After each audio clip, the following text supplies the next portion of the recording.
If not, then you mail me. Okay. It looks like I have to mail you. So, No yeah. issues. So, Okay. sir, I'll share my own screen.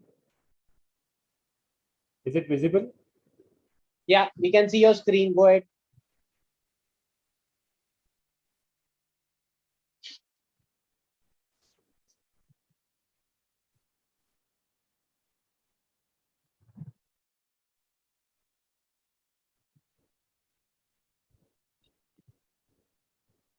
Swapnesh, have you stopped sharing again? It's not visible, sir? No, No, we no, first it's saw it just and then stop again the it will- sharing. You just again share.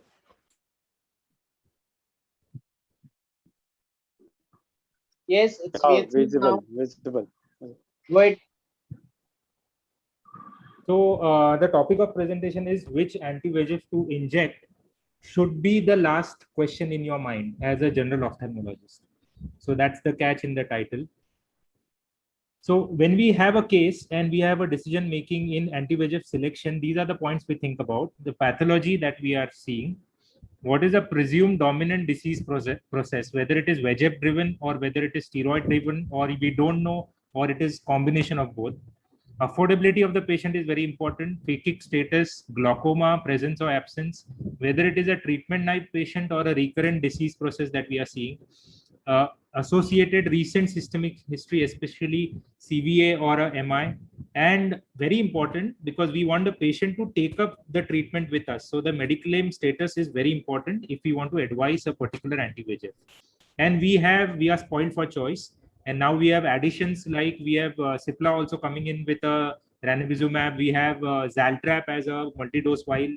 We also have brolucizumab, which is a new anti-VEGF. So I will show 5-6 case scenarios very quickly. So this is a diabetic patient, PRP done, and there is a drop in vision. This is a OCT picture. What are my options? My options are only anti-VEGF, only Ozurdex, which is a steroid implant, or combination. So pointer is if there is a neurosensory detachment, which is seen here, and these cystic spaces, I would prefer a steroid addition to anti-VEGF or only steroid implant. So this is another case of venous stasis retinopathy where you can see initially anti-VEGF was tried, but it recurred after 3-4 months.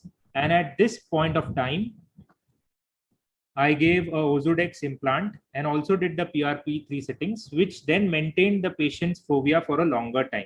So don't forget, don't just keep using anti-VEGF. You look at other things also which are there, and PRP definitely worked in this particular case to reduce the recurrences. This is another case where observe the OCT. You look at the OCT. Don't just jump on to injecting the hard because there are cystic spaces seen. Don't just inject anti-VEGF. Look at the fundus picture. There are hard exudates. So try modified grid laser, and very important, do a RFT and a LFT. Start statins, and then only these exudates will resolve, and patient will have a better visual acuity. Look here, FFA is showing a CME. This is a diabetic retinopathy patient, but observe closely. I don't know whether all of you can see. There is a thin layer. There are creases. So do a good 90-day examination. Do a OCT also. There is a ERM over here. So probably you have to also add surgical option to this patient. Now, again, this particular case of a diabetic macular edema, OCT shows a bit of diffuse thickening, thickened ILM probably. And where is the scan passing through? It's not passing through the fovea. So do your OCTs yourself, and you will probably see that there is a thick ERM which is causing a traction. This is a clear-cut surgical case where anti-VEGF will be needed, but after the surgery or at the end of the surgery. So don't just jump on to injecting each and every patient, because yes, anti-VEGF is what we have, but there are other things also to look into.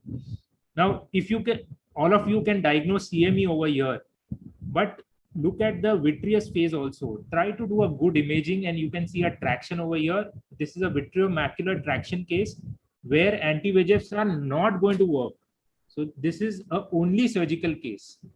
So the take-home message is that have your ears and eyes open, take the history of the patient and look beyond anti-VEGF.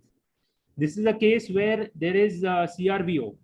So obviously you are going to inject anti-VEGF, but don't forget the systemic evaluation also, because unless you do that, the patient is not going to benefit. You have to have systemic treatment also for this patient, so that there are really bad recurrences in CRVO cases. And especially don't forget the good old FFA, because in this particular case, you can see a vasculitis component. This patient was APLA positive, and just a take-home message that which anti-VEGF you should not inject. In this case, brolucizumab, because it is contraindicated in cases where vasculitis is also an associated clinical sign. Observe the fundus picture. This is a BRVO, but there are cotton wool spots. So look at the OCT. There is inner layer reflectivity. This is a combination of BRVO and BRAO. So even though you have done a good laser and injected well, the patient's vision is not going to improve much. In AMD, it is very straightforward. And all the anti-VEGFs more or less work. But if you have a PCV variant, then aflibercept is the drug of choice. So select the anti-VEGF after complete evaluation, history, systemic status, look for associated ocular condition, and discuss the long-term treatment option, especially the financial aspect with the patient. Make use of the imaging techniques, the laser also, and look out for surgical option if it is warranted. Thank you. Swapnish. Yes, sir. Excellent collection of such beautiful cases. Excellent. Congratulations. And should I start with the first question? Yes, sir. So, Swapnish, sir, with so many biosimilars coming out, Indian companies and all. So now it's not a question of to keep the cost factor aside. But if I simply ask you that if a patient, what would be your opinion on using them as the first choice compared to the standard? I would go with the parent molecule of ranibizumab wherever it is warranted, because you said clearly cost is not an option. Cost no, sorry. Okay, what I meant is, okay, if we don't want to keep the cost in the picture, so what is just in the picture? Oh, it's always in the okay. So if cost is not an issue, you want to go with the original. If cost is the issue, you'll go with biosimilar. Yes. Pritam sir, your take. Sir, Dr. Kapoor, it's like me and Swapnish asking you about peer substitutes, you know. No. Smile or blade LASIK. Got it. Thank you. Go to the next question. So just in one sentence, you know, the research molecule is always considered a little superior to the biosimilars. So where cost is not the issue, we would go for the research molecule. Okay. That's the correct word, research molecule. And if you have to choose between using a multi-dose vial like Avastin and a biosimilar, okay, then because normally explain the safety. I normally explain the safety to the patient. See, if there is Mediclaim for the patient, then he has to use a single vial dose, whether it is biosimilar or the parent molecule. If Mediclaim is not in the picture, then all options are open, because he is not going to get Mediclaim for a multi-dose vial.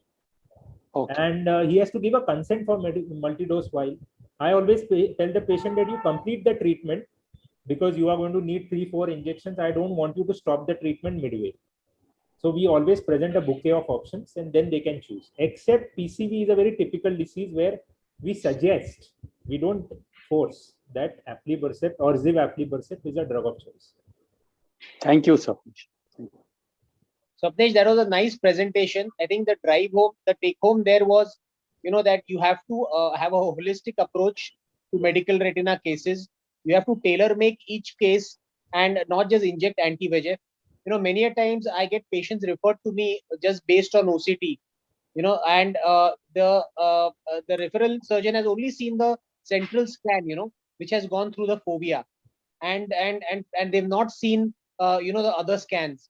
I had the other day a patient referred to me with CME, where it was the opposite. A perifoveal scan which showed edema was based on that. But when I took looked at another scan going through the fovea, you could see a macular hole.